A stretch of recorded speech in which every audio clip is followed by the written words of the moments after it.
True, right. And not only sun. This oil brings out the light. Why is it you what Amshocha is used? I'm saying again something.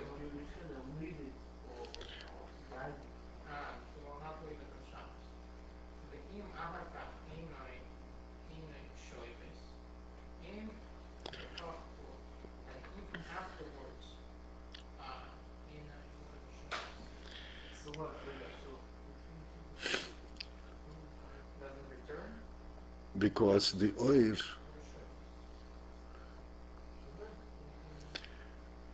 there is a little bit of a paradox. I'll explain to you your question. Right? You know what a paradox is? Kind of a contradictory qualities in the oil. The, the one example that we can relate to of oil is physical light, the light of the sun. And it really illustrates the concept of light in several aspects. Number one, that light, the light of the sun, tells us about what the sun is. It isn't like if somebody speaks. It tells us what he wants to say, but it doesn't tell us about the person. It could be saying something that he doesn't really believe in. It's not a direct reflection of who he is. But light is a direct reflection of what the moir is. That's called Eir Me'ein HaMoir. That Oir is of the aspect, of the quality, of the nature of the moir. What moir stands for, that's what oil is. Another Indian is that oil comes from the moir without effort. The moir does not have to do a special action to produce the oil. It's called b'derech memela. And these two, logically, the way we understand it, are interrelated. If the oil is supposed to reflect what the moir is, then it has to be b'derech memela. If it is not b'derech memela, in other words, it is something that he intentionally creates, something that's intentionally created and can be withheld, to us in our logic seems to be saying that then this is something which he creates by intent, so it's not him, something that he creates. So therefore, logically, and this is what we see in the sun, that's b'derech memela, the sun is uninvolved in the production of oil in an intended way, so that the sun continues to shine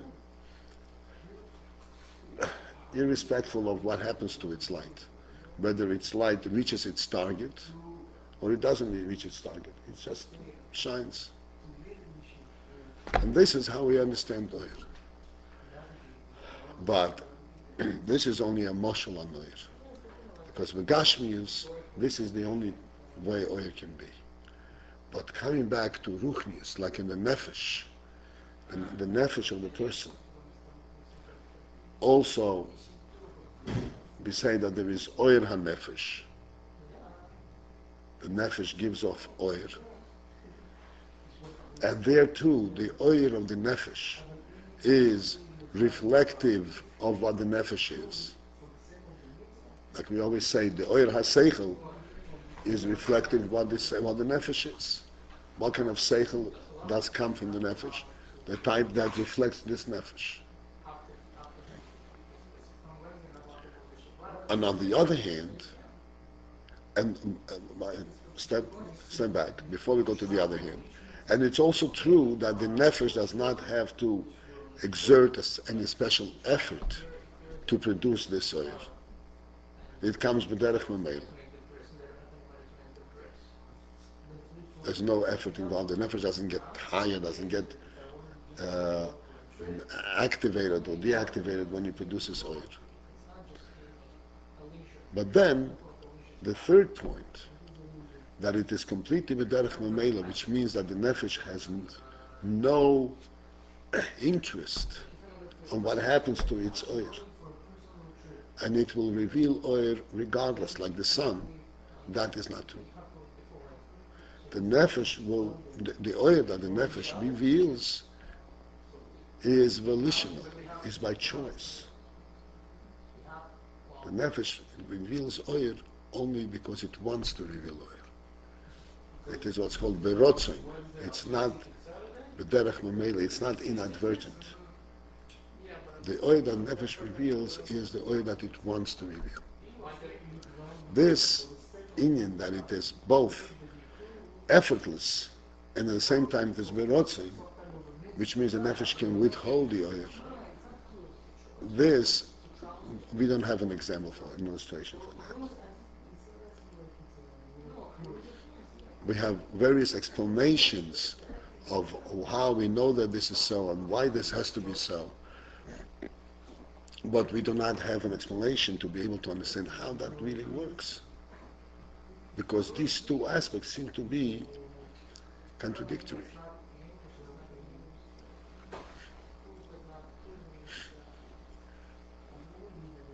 But nevertheless, we recognize both of these facts, that it is oir and it is reflective of the nefesh, and yet it is by choice. It is the rotzin of the nefesh that's reflected in the oir. The nefesh intentionally wants to give this oir. This is why this oir is called hamshocha. The name for hamshocha, because that this oir has an intended target. That means that this target is mamshich. It calls forth. It says, okay, I'm prepared. I'm ready for you. Give me the oil. And that's when it gives the oil. If the target is not there, and it's not ready to accept it, the nefesh is not going to give it. The nefesh is not like the shemesh that is uninterested in its oil. Just give it all. The nefesh is absolutely, yes, interested in the oil that happens to it. Because the oil ha-nefesh is what's called, I'm adding another notch to it so you'll have a little bit of an insight. The oil ha-nefesh, it's called oil pnimi. Pnimi means that it doesn't like shine like the sun that is just on the surface. It is internalized. It becomes part of the place where it shines. Like the nefesh shines into koyach ha-chochma, that becomes the chochma of the nefesh. It shines into the brain, and the brain becomes smart. It shines into the body, and the body comes to life. It is true that the body is alive, even though the life force in the body is not of the body itself, it is of the nefesh that's in the body. But it permeates the body so thoroughly and so totally, it unites with the body, that it's true to say that the body itself comes to life. So because it's an oyer pnimi, this is why it's called hamshocha, because actually it goes to a target, and the target is what's mamshech beside. And it's intended also to this particular target, meaning it's measured also according to this particular. Yes, of course.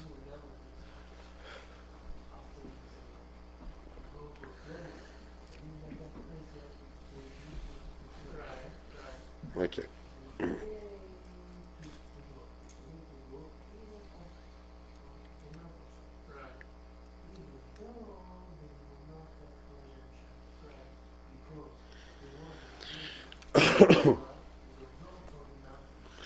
Okay, so we're starting on Bir Ha'inyanhu. And this Bir Ha'inyan means to discuss this Inyan broadly, um, uh, clarify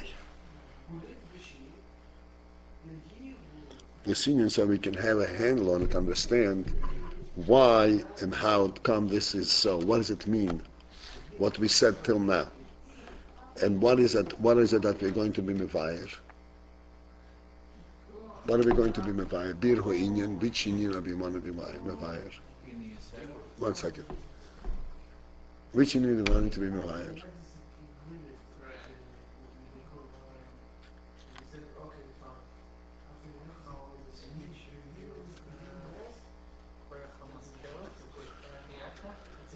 Okay.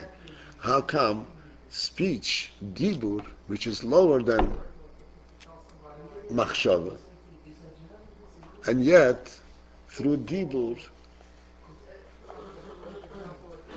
and only through dibur, the deepest aspects of the seichel are revealed and drawn. And we said briefly before that it is because the shoyresh and mokir of dibur is higher than the shoyresh and mokir of seichel. That's why dibur is mamshich from a higher source than the seichel itself.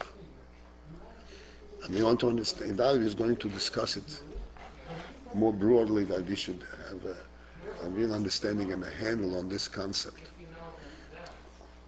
That because it's of a higher shoyrish, this is why it draws from a higher aspect of the seichel.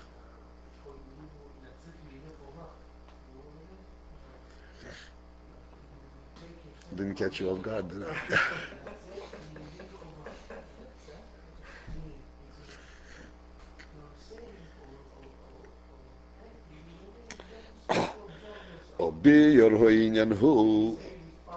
The beer of this is the hine, and this is going a complete new introduction here. The hine l'chaoira yifla. Seemingly, it is questionable, and yifla means it perplexes us. We cannot understand.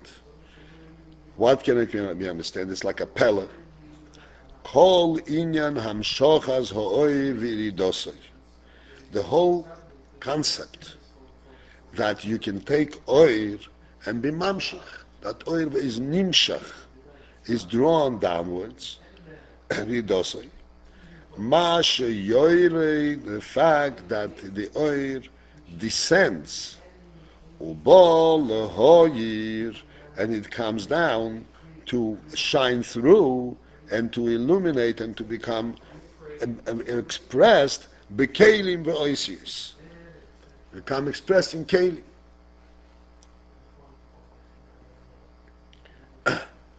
and become expressed in oisius. How come? Why do we have this phenomenon, this whole phenomenon that oil should come down to be in kelim and oisius? What's the question? Shezehu hepech tivoi. For in fact, this phenomenon is the opposite of its teva, opposite of the nature of oir.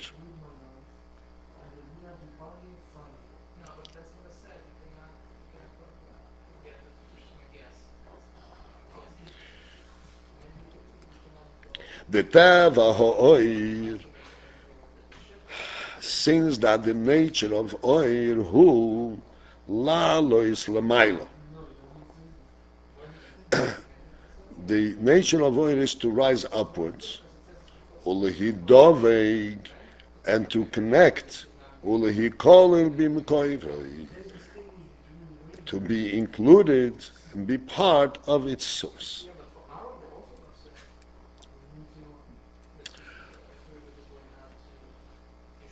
We already discussed several times in the past, what do we mean by oir?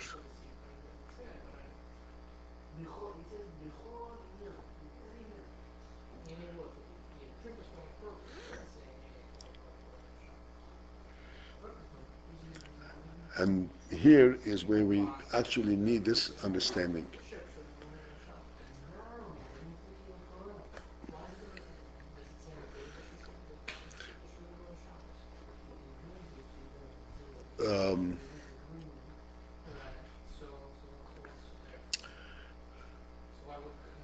We know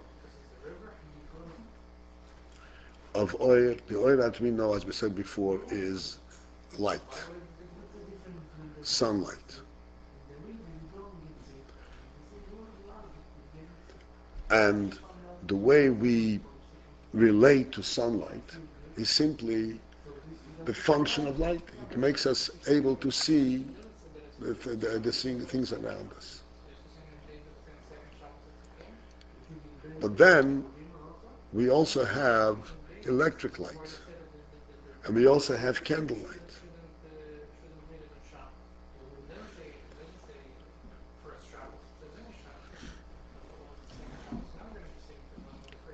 What is the difference between candlelight, electric light, and sunlight?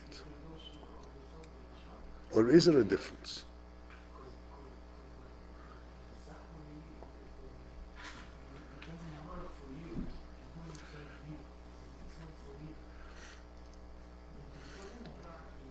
In terms of how we use the light, in terms of being able to see our way, there seems to be no difference.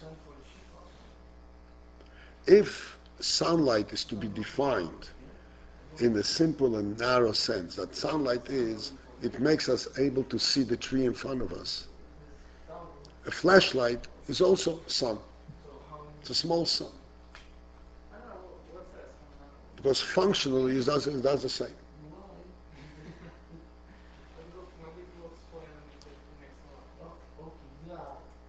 Okay? Good question. Is there any difference?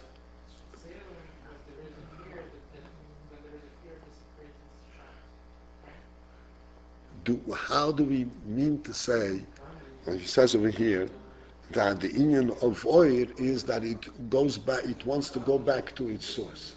The flashlight shines the light, it doesn't seem to be disturbed by the fact that its light goes out and shines on the ground.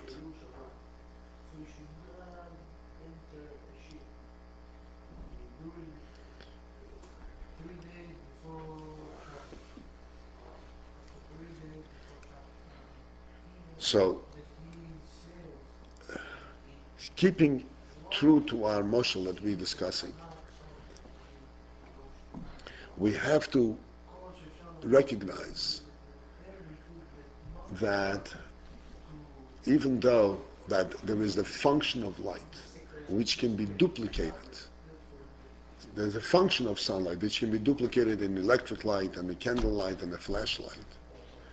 But here we're only duplicating the function, the functionality, the activity, the simplest and the last aspect of light.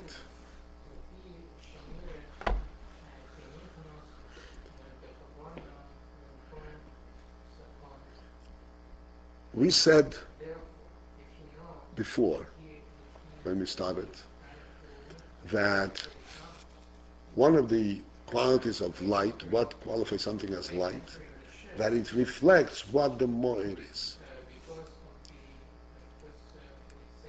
That's why it's called light. It reflects what the moed is.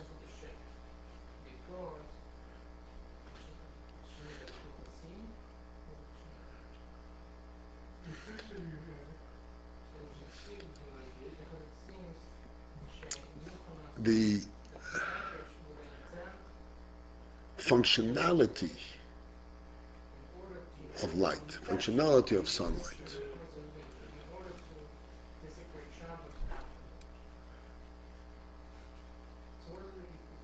That functionality does not necessarily reflect sun, since that we see that we can actually duplicate the functionality through other means.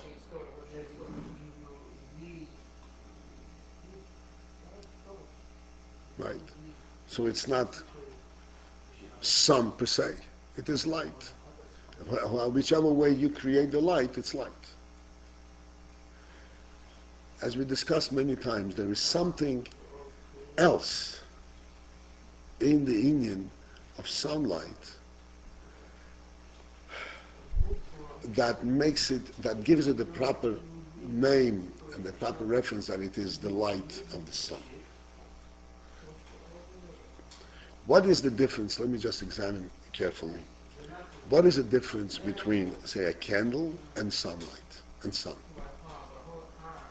In terms of the light, the candle light shines in a certain area. and it makes us able to see this area. The candlelight also has a wick, and it has oil, whatever makes it burn, and it has a fire. The fire is what gives off light. The wick is where the fire comes from. The wick is not part of the fire. It's not fire at all. That means that candlelight consists of something that is light, that is fire, and something that is not fire. It is not totally, completely that aspect of light.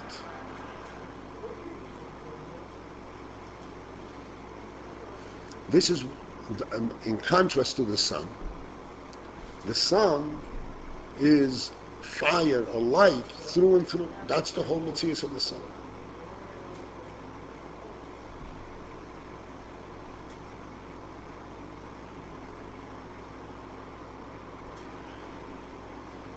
Do we have it with you so far? What difference does it make whether it is through and through fire or it is not?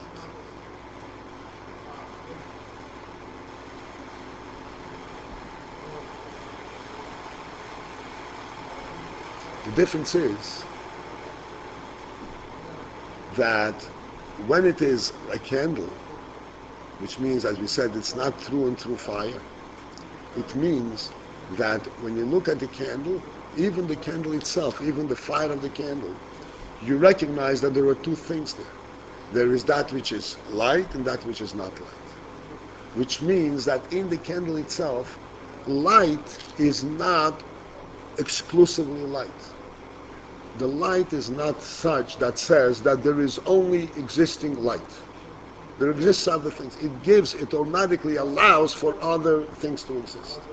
It allows for darkness and light.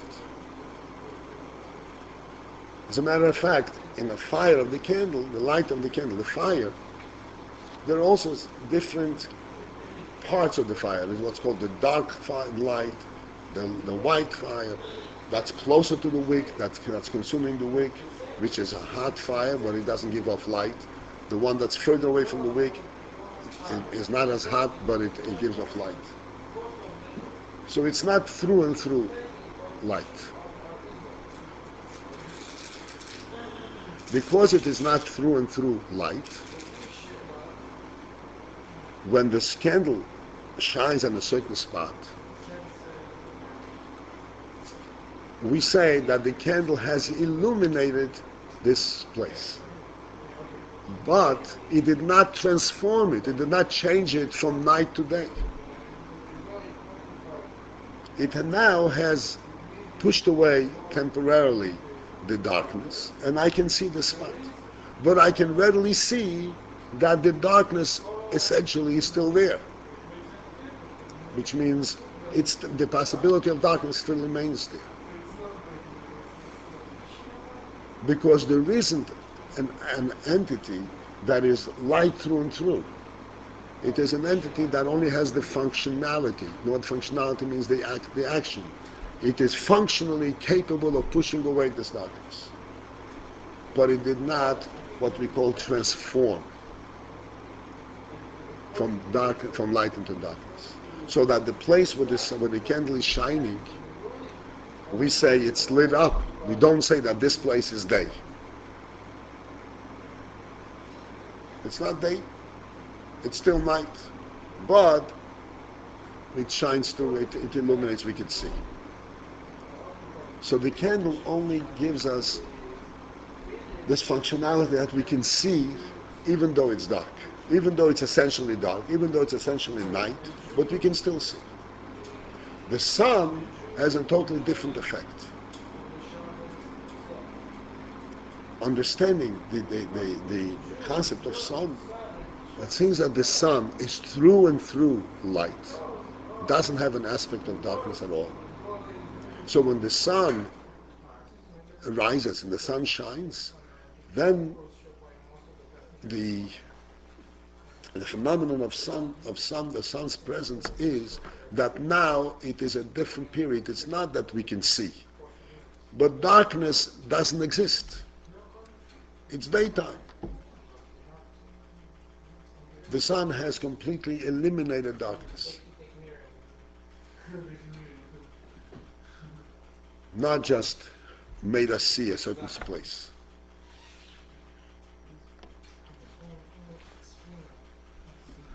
So one can argue on a physical level, one can argue the point, well, the sun only shines a half a globe at a time and then it moves off and so forth. That is true, and we can go into nitty-gritty, little points. But suffice it to say that in our orientation, we clearly recognize that the day that sunshine creates day, whereas candlelight does not create day. Candle does not change the place where it shines. It only illuminates it, whereas sun actually changes the whole place. Makes it day. The reason because sun does not have an aspect of darkness. Oh, why is this? Because the light of the sun is such a light that does not allow for darkness. It is not a light that comes from a source of darkness. It is light through and through. And therefore it doesn't allow for darkness. The place that the sun itself occupies, right? The millions of miles that the sun itself occupies, that place doesn't have the whole concept of darkness. Doesn't exist. Doesn't exist. So therefore, what we have here, that a luminary that is in the category of light, of 100% light, of absolute light, which means where darkness doesn't exist at all,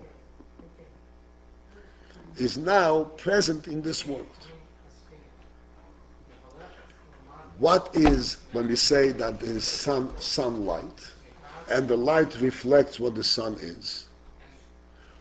What is the reflection of light? This is the whole real concept of Rosh. Concept of Rosh is that it reflects, not that only functionally at this point I'm making light. It tells you where I'm coming from. The light of the sun tells you that I'm coming from a place that knows no darkness. There's no darkness over there. This is the real meaning of light. Light is not just the activity of light. Light is reflecting its source, the light from the sun. And the real meaning of sunlight is that it transformed, it pushed away darkness completely, transformed the whole period, this daytime, to a different type of period. That in this time, there is no such thing as darkness here. Even though there is, because the sun is going to move away, and ultimately it's going to get dark again. But right now, there is the light of the sun here, not just light. And light of the sun is a light that says that there's such a thing as light only, no darkness.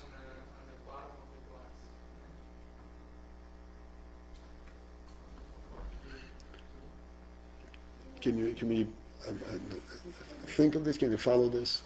So therefore, in this concept, what is the light? What is the aim of the light? What does the light represent? Light does not represent the fact that it can shine up a certain area. Light is giving you a message. What is the message? That there is no such thing as darkness. That's the real light. And therefore, if there's no such thing as darkness, what is it pointing to? It's not pointing to the place where it's shining, because this place where it's shining, there is a concept of darkness. And therefore this place where it's shining actually is is kind of contradicting its very essence. If the light is supposed to be saying there is no such thing as darkness, but this place where I'm shining, there is such thing as darkness.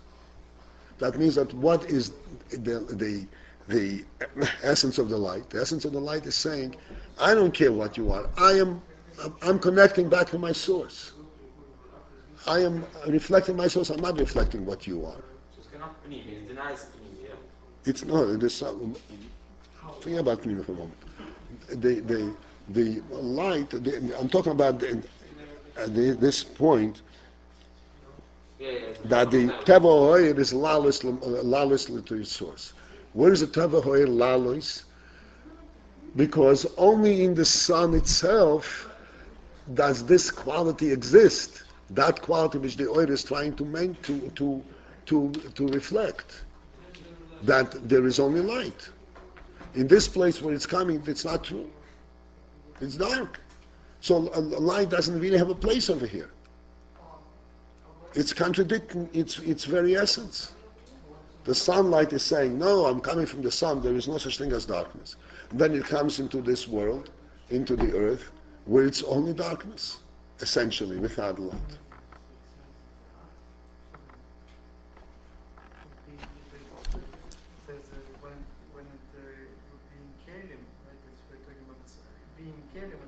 It's like it tries to make this here. Okay, that's what we're going to see later. Okay, so this is the essential point. That oil, because oil is reflective of the moir, and the meaning that it's reflective of the moir is not just that the moir has light and can make light, like a candle, but reflective of what the essence of the moir is. And what is the essence of the moir? Sun, at this level. The essence of the moir is that there is no such thing as darkness, only light. And this is why the oil feels uncomfortable over here, in a manner of speaking. Because that's not what the fact is over here.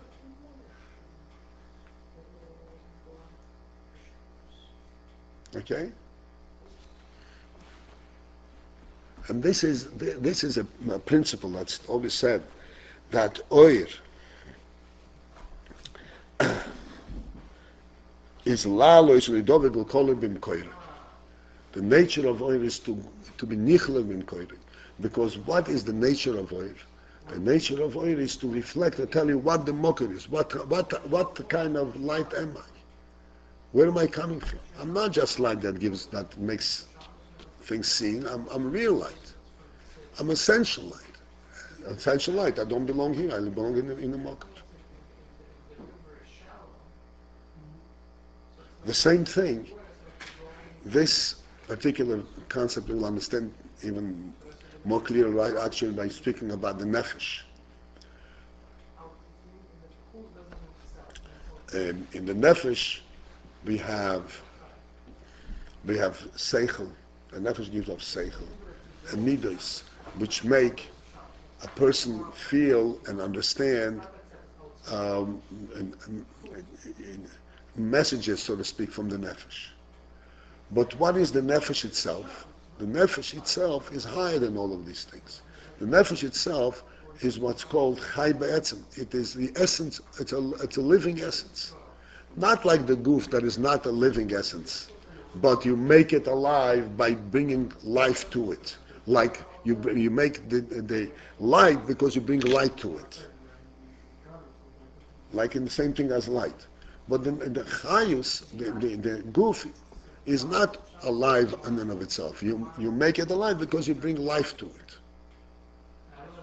But what is the essence of this life, of this oil from the nefesh? The essence of this oil of the nefesh is that it comes from a nefesh which is alive through and through. Like the sun is light through and through. It is only life. It's not that life comes to it from elsewhere. It has the functionality of life. It is life itself. If it's life itself, so then the oir hanefesh also wants to be connected to that light. It doesn't want to be in a place that is not life in itself. What about the light of the candle? Why does the candle come from the light of the candle is a is what we call a chitzonistic light. In other words, you create just the functionality of light, but it's not essential light. It's just a fire that consumes. The result of the fact there is a fire, there is light. But that's not what it is. The Oir HaShemesh is really light through and through. A certain part of the candle is also can give off light. But it's not really through and through light. You heard of this thing that lightning balls, the lightning shoots, it's like the kind of ball that flies around. You ever heard of such a thing? It's a known thing. It's not something supernatural. Look in the books about it. What do you mean a ball? That lightning can goes. Yeah, it can form a ball and it really flies around. And it's birds things. It's a ball of energy, basically. Yeah, that's right. A ball, it's lightning, energy. It's pure. It doesn't have any other part. That's right, only fire. Is that same thing as the sun means? What? For the whole basically purpose, is it the same thing as a light then? Because it doesn't have any dark part into it?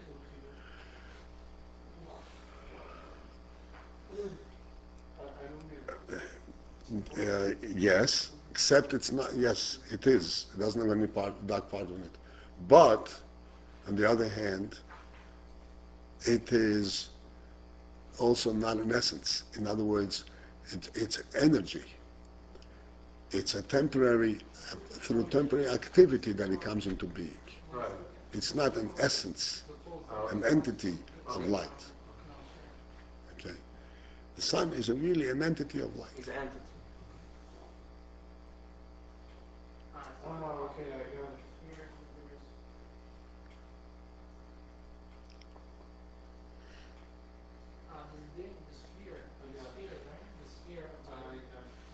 All right. So now let's go inside. So the Teva Ha'oir, Hu Lalus Lamaila. The nature of oir is to rise upwards. Ulihidovek ulihikolim imkedim. And to connect and to be included a part of its source, as he's going to explain the union of oir, want to become part of its oir. What is this union?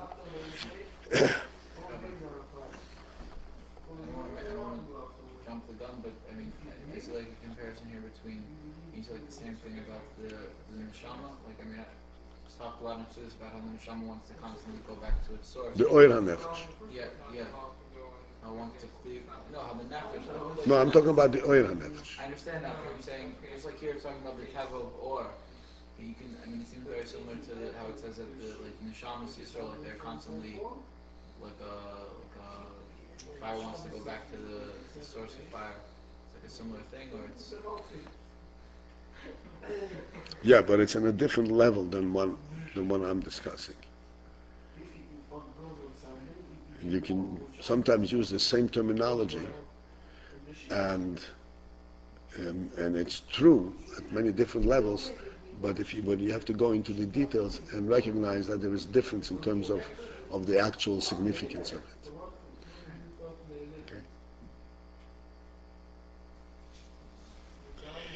Okay. He explains the singing now. Ki yodua, for it's known, the chol hamshochas ha'oir. That any hamshocha of oir, gam k'moi shenimshach min hamoir, even at the level, k'moi shenimshach, at the level where the oir first comes from its very first source, the moir.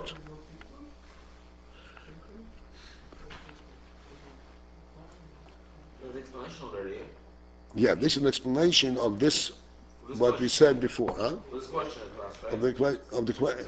What's light doing here? No, on the question, no. This is an explanation on the principle that we said just now, that the nature of oil is to rise to its source. To its source, yeah. The oil, even as it comes from the moir. What is this, even as it comes from the moir, meaning? There are different stages in oil, and one level of oil can be considered a moir like the source for the lower level of oil. But if you go in terms of one level of oil and the next level of oil, so even though they can be vastly different, still this is oil and this is oil. And therefore there is that similarity between them that they're both oil. Whereas when we say that the oil is nimshach min hamoir, the original, the first emanation of oil, coming from the moir and oil are two different things completely. Moir is the source of oil, and an essential source of oil, meaning that it has oil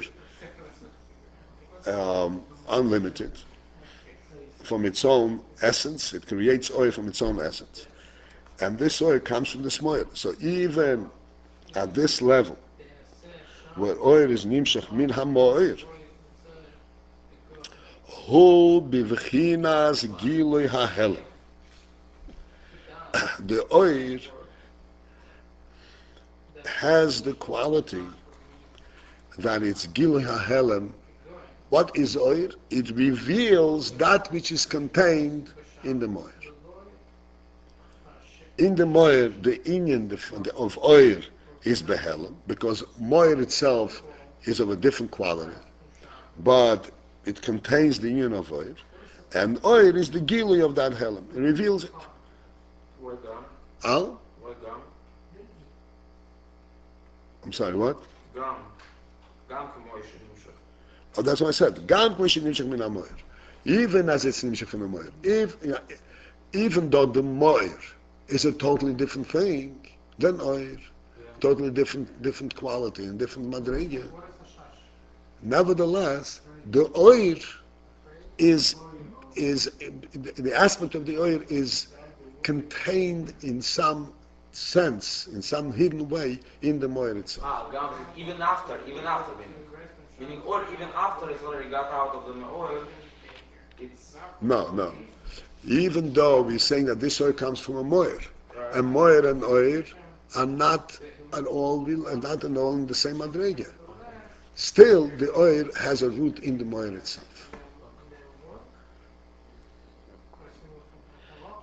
Shehu inyan ila v'olu. This principle, or that it is gilui hahelem, that it reveals that which was there before, is related to the principle of ila v'olu.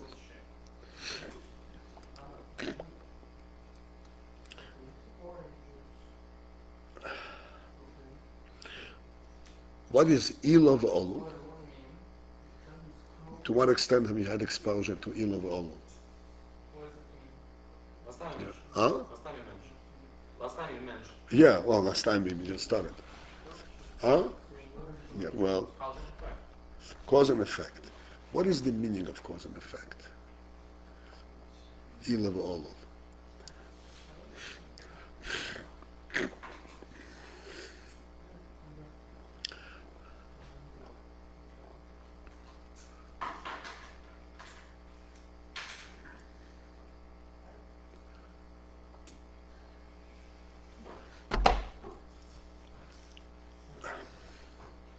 The difference between the ilo and the olo. What qualifies as an ilo and what qualifies as an olo? Let's say if I push the sefer,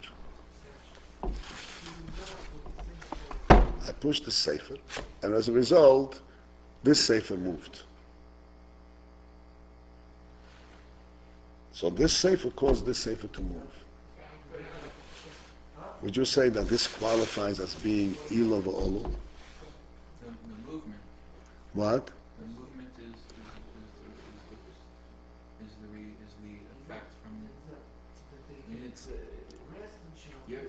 energy in your hand is the cause, and the movement of the second book is the effect. Right. I'm talking about, can this book be considered as the ilo for this book movement? Your hand is considered the ilo. Okay, but not this book. No. Why not? It's only an intermediary for the energy to go through. You could have done without the book. The book isn't necessary for these. Okay, good. Okay, listen to this and see The reason that we would not call this the Elul and this the Olul is that the movement aspect of this and the movement aspect of this are identical. It's the same movement. Not that this is of something of a higher level and this is of a lower level. This is more ruchnius and this is more gashmi. In any which way, that it comes some kind of transformation take place between this and this. It's the identical thing. This one moved, and it's moving because this it encountered this, it moved this. It's like it's the same. It's a transfer of the same movement exactly that was here. So we wouldn't call this Elul Olul. What would Your hand's also not that. But your hand also is not. my hand? Yes, my hand. In a certain sense, it's not the real Olul, but yes, because my hand can originate movement. My hand can move not because it's in a state of movement. This can move only because it's in a state of movement. When it's standing still, it cannot move. It moves only because it's moving. Whereas my hand can move, even when it is standing still, it can also move. So it can originate the power of movement, the effect of movement. That koyach to move, that's contained in my hand, when it is not in a moving state, when it is in a passive state, what type of koyach is this? It's a koyach to move, but it's not moving. It's the koyach, right? So this can properly be called the elo, the cause for movement. Can or can't? It can, because it's not an existent movement. It's a different type of a koyach. It's in a different level.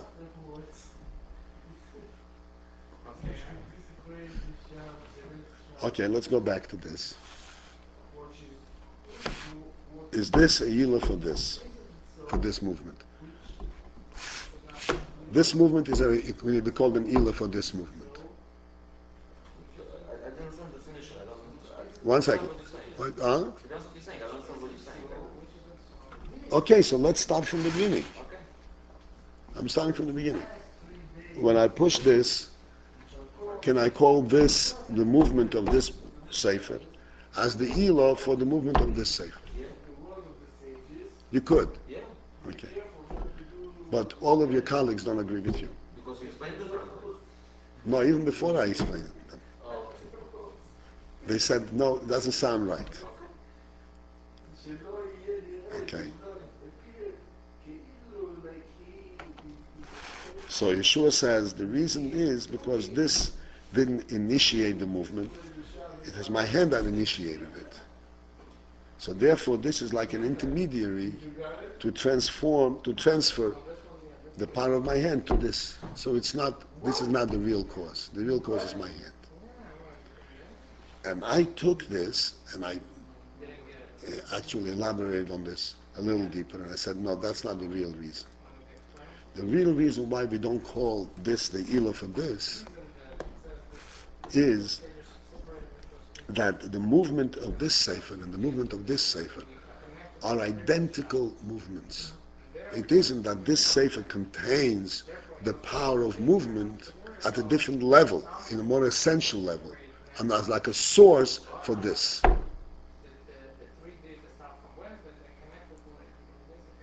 he didn't brought into existence concept of movement.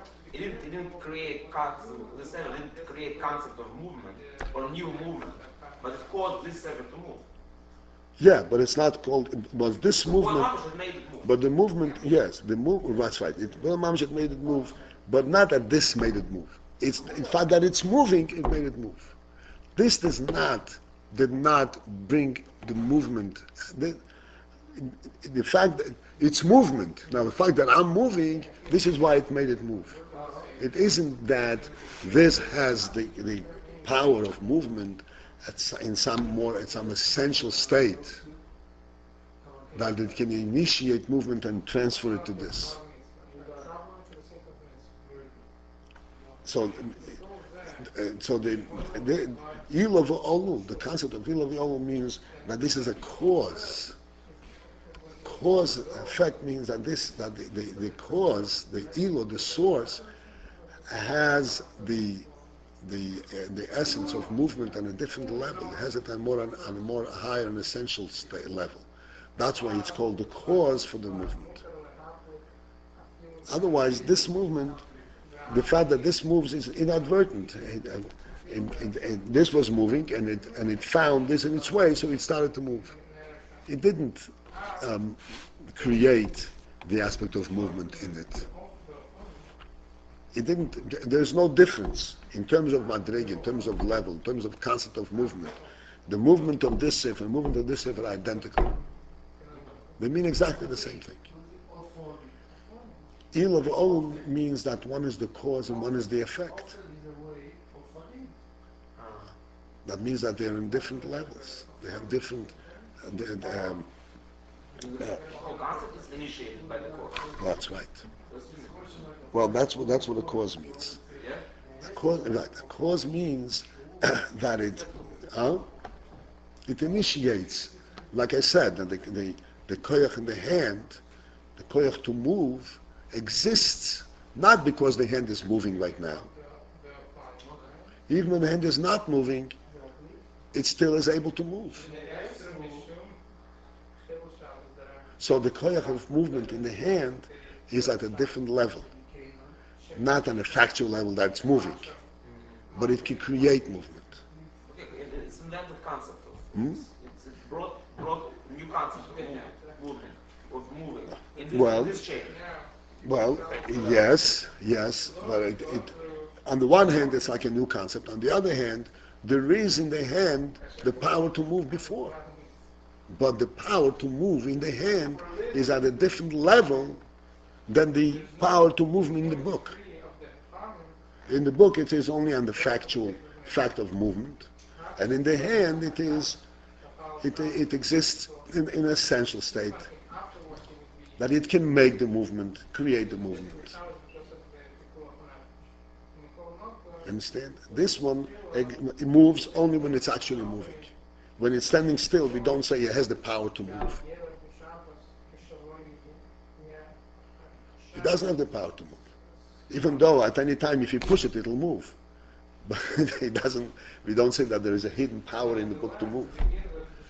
But in the hand, there is a hidden power of movement. But it is a power of movement that can be a power of movement in a passive state. It doesn't have to be moving in order to be. It's initiated the movement and the way it's initiated, it's good. Yes initiated or not initiated. Yeah. And the fact that yes initiated now is cause. 1 second now. The fact that it can be yes initiate and not initiate, and yet it is there even when it is not initiating. What type of state is this? The koyach. Which means the concept of movement in the hand is at a higher level than actual movement. It can have the concept of movement without moving. Whereas this does not have the concept of movement without moving. It has a concept of movement only when it is actually moving. So I'm talking about a completely different level. I want to separate myself from an error, but From making an error later. How far is there a major difference between what you're saying right now and like the physics that they teach, like between like a cause and effect, like the type of, I don't know if you're familiar with the basic like idea of cause and effect that they teach in science, but it doesn't sound like there's a difference. Is there like I don't want to later base my understanding on something that I learned before. And okay, all right.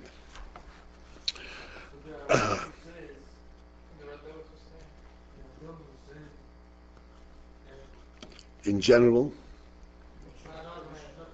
in science, if they would talk in terms, let's say, of power, energy,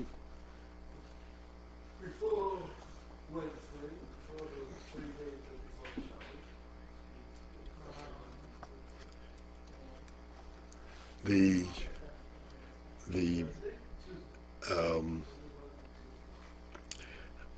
the energy in terms of scientific definition begins at the point where it has some internal energizing, internal movement.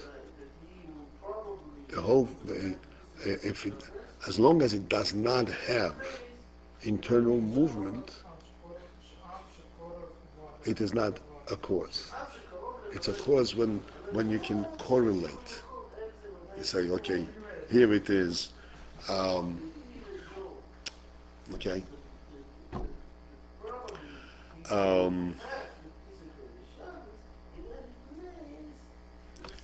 An explosion. How does an explosion take place? Hmm? You ignites in some. Okay. Well, okay. Expand outward. Yeah. Okay. Follow this. The idea of explosion is that there is an explosion. You put in. You make a fire, but you make a fire, and you do not allow it to expand. But a fire is there. It's actually energized. It's actually moving, but you're holding it back. And this holding it back allows the fire to accumulate a tremendous amount of moving power. So it is moving, but you're holding it back. This movement is what causes the explosion. If you made an explosion of any amount of TNT, but you let it open, it won't explode. It just burn up. So therefore, what is an explosion? Explosion is actual movement that is being restrained. You understand? So it is actual movement that's being restrained. So in our example, it is the same thing as this movement, because it's actual movement that's being restrained. It's not already moving. It's not already moving, there is nothing there. Whereas the hand doesn't move because you're restraining it. The hand moves when you want to move it. It has a koyach of movement. It's totally the thing. The koyach of movement in the hand is at a different level. It's a ruchnizdike level completely. It doesn't consist of movement.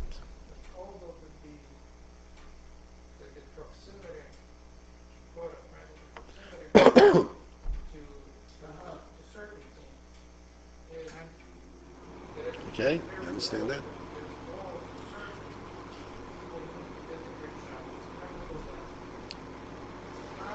So, this is the concept of ilo v'olu.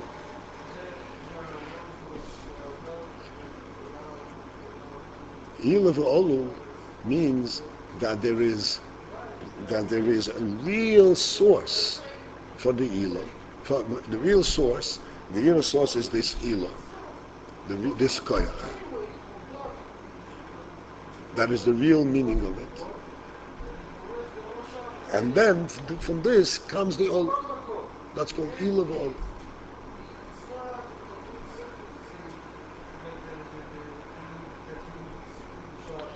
Well, the ilo v'olu. Okay, so he said like this, that in all levels of oil coming from the moir, it has the aspect of ilo v'olu. In all aspects, all levels of oil being nimshach, it has this aspect of ilo v'olu, of the higher coming to the lower, of the cause coming to the effect. In all respects or on all levels? It means in all respects, this thing, oil coming out of the oil, called all process, that's it. In all respects, or you mean that each No, level? it's not important if that's it. The important thing is that there is a correlation. There's a correlation between the olul and the ilah.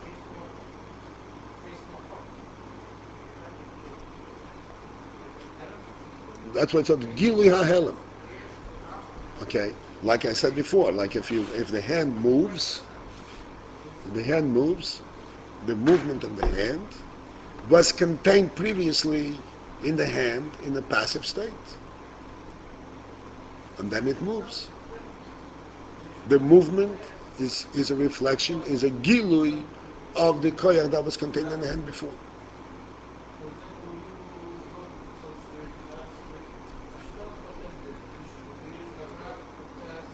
And so the next step is Ube'ila v'olu.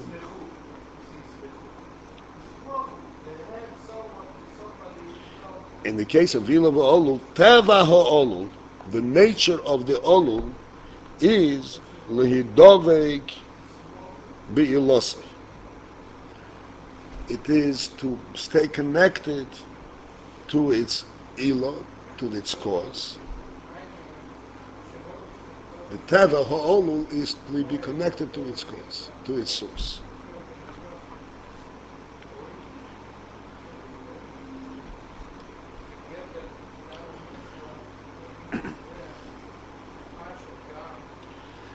What does this mean?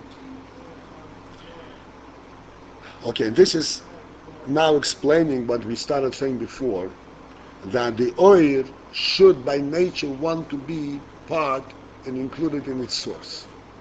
Because oil is reflecting that which is contained in the source. Just like Ilo and Olu. And in Ilo Olu, we have this quality that the Teva of Olu is that it wants to connect to its, to be Lidovik to be connected to its source.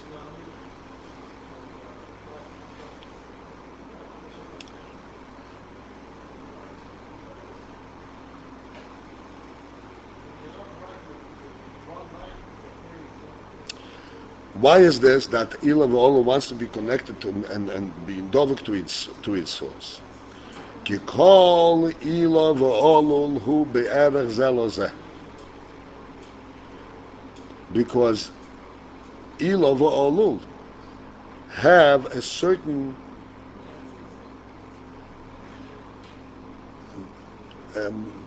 natural relationship to one another. Be'erech. There is some kind of a interrelationship between them. V'im kain, and thus ha'olul margish esilosoi. The olul, the effect, margish esilosoi, has a senses its source. Velozois, I'll go back and we'll discuss it. Velozois, and thus, because it senses its ilo, and therefore chofetzu mishtoikik, it wants and actually and desires and is drawn lehidovek biyilosei, to be connected to its ilo, veloy lehisrachek mimenu, and not to distance from it, veleired lamato, and descend lower.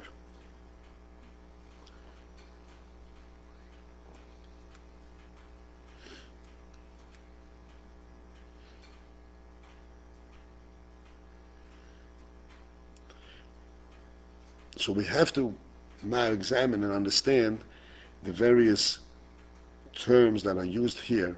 Like we say that the olul margesh esilosi, feels its olul. This union that it's margesh esilosi is directly connected to the previous statement that they are be'erech, that they are close to one another, they understand each other. Margesh esilosi, and therefore it wants to be connected, to stay connected to its source, and not to go downwards.